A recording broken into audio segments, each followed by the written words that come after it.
Gepleyer Adatlyk radiosu ýetet habarlar gündeligimizi dinleýärsiňiz. Gepleşigi men Gözel Hudaýberdi we dowam etdirýärin. Ortiýatyn Gazprom kompaniýasynyň başlygy Aleksey Miller 27 martda Aşgabatda sapar edip Türkmenistanyň prezidenti Gurbanguly Berdimuhammedow bilen duşuşdy we energetika ary gatnaşygy meselelerini maslahat etdi. Synçylar Miller'iň Türkmenistana ýygy-ýygydan gatnap başlanlygyny desine bellediler. Onuň häzirki sapary Transhazar gaz geçirjisiniň gurulşygynyň perspektiwalaryna degişli meseleniň aktiv gozgalýan pursadyna gabat geldi. Ýanwarda Ýewropa Birleşiginiň resmi topary merkezi Aziýa boýunça öýreti wekili Peter Burýanyň başlyklygynda Aşgabatda baryp energetika boýunça hyzmatdaşlygy ara alyp maslahat edipdi. Hyzmatdaşlygyň esasy maksady Transhazar gaz geçirjisiniň gurulşygyna degişli. Geçen hepde Türkmenistanyň döwlet mediasy Birleşen Ştatlaryň prezidenti Donald Trump'yň Gurbanguly Berdimuhammedowyň adyna ýollanan gutlaw hatyny çap etdiler. Trump Nowruz sebäpli ýollanan hatynda Türkmenistanyň ýaňy ýakynda Hazar deňiziniň kanuny statusynyň kesgitlenmegi bilen baglylykda gazy günbatara eksport etmek boýunça täze mümkinçiliklerden peýdalanyp biljegine umyt baglapdy. Azatlyk radiosynyň türkmen hökümetine ýakyn çeşmesiniň aýtmagyna görä Trump'yň türkmen prezidentina Transhazar barada bildiren umydy Aşgabatyň özüni de oýlandyrypdyr. Bizinkiler muňa signal hökmünde düşündiler. Transowgan gaz turbasyndan ýüz öwrüp Transhazar we Ýewropa tarapyna turbalar bilen meşgullanmak barada muňa aňk-tank boldular diýip çeşmämiz aýtdy. Ýatlasak Ortiýatyň türkmen gazyny gaýtadan satyn almagynyň ehtimallygynyň yglan edilmegi 2018-nji ýylyň awgust aýynda Hazar deňiziniň kanuny statusy barada konwensiýanyň kabul edilmeginiň ideýanyna gabat gelipdi.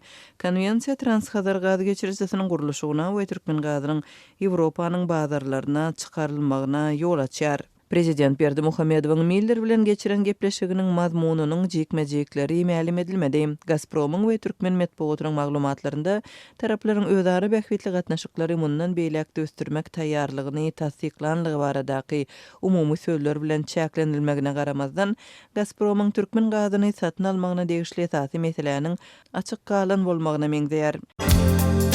Adatlyň Telegram sosial ulgamyna sahypasyna ýazylaň. Bizi gözlew bölümine Adatlyk radiosu ýazyp tap bilersiňiz. Biz bilen Telegram arkaly goşmak belgisi 420 724 168 983 we goşmak belgisi 420 773 797 383 telefon belgileri bilen habarlaşyň. Biz siziň şahsiýetiňiziň gizlin saklanjakdygyna kepilik etýäris. Gepleýär Adatlyk radiosu. Habarlar gündelik gepleşigimizde dowam etdirýäris. Eferde siz bilen men Sehra. Türkmenistanyň Daşowuz welaýatynda büdjet işgärleri, ýokary okuw jaýlarynyň studentleri, mektep okuwçylary we ýaşullar ýurduň döwlet telekanallary üçin surata alynan gowaçy ekişine girişmek dawarasyna taýýarlyk çärelerine bir hepdelap mejburi gatnaşdyryldy. Bu waka Türkmenistanyň Altyn Asr telekanaly Daşowuz welaýatynyň daýhanlarynyň gowaçy ekişine girişendigi barada video reportajlary görkezden mahalyna gabat geldi. Şunda Daşowuzda gowaçy ekişine girişdiler. Adatçy bolşýaly bu çäre bir hepdelap taýýarlyk görüldi.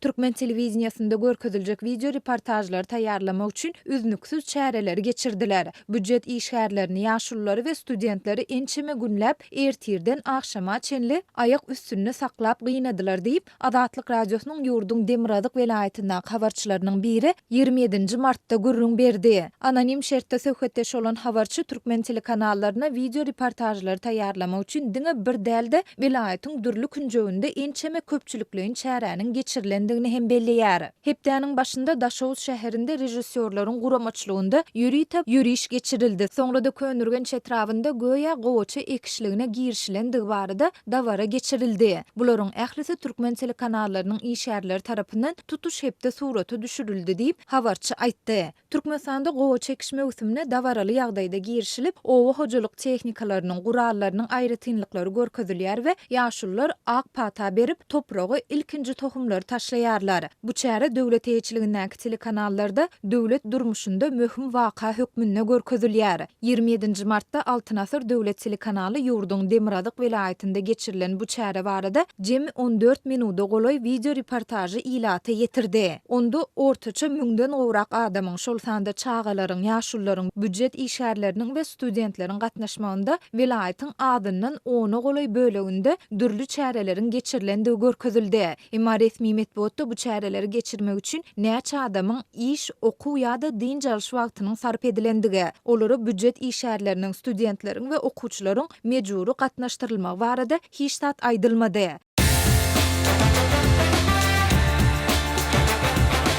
Дорогие радиослушатели, информация «Радио Азатлык» теперь доступна и на русском языке. Наш сайт на русском rus.azatxabar.com.